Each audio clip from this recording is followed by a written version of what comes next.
नमस्कार मंडळी, स्वागत आहे तुमचं पुन्हा एकदा आपल्या ह्या ब्लॉगमध्ये. बऱ्याच दिवसाने गावी आलो. गावी आल्यावर आपल्या हॉटेलमध्ये जात नाही आपण, असं होईल का कधी? मग आम्ही गेलो आमच्या कराडमधील लक्ष्मी हॉटेलमध्ये आणि तिथली आज आम्हाला ट्राय करायची होती पुरी भाजी. मिसळचा तर रिव्ह्यू तुम्हाला मी मागं दिला, पण म्हणजे आज पुरी भाजी ट्राय करूया. पुरी भाजी कशी लागते ते बघूया. मागवली पुरी भाजी.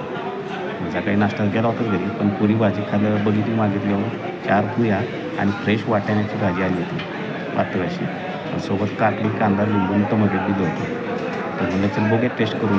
तसा एक बाईट घेतला, डिप केला आणि टेस्ट बघितली. हो, हा हा, एकच नंबर. मटण केलं, मटण एकच नंबर मिसळ. आपलं सॉरी पुरी भाजी. त्यानंतर मागवला आपला चहा. टी दादाला म्हणलं लवकर ये जा, हात धुवायला गेला होता दादा. त्यानंतर दादा आला, म्हणतात चहा.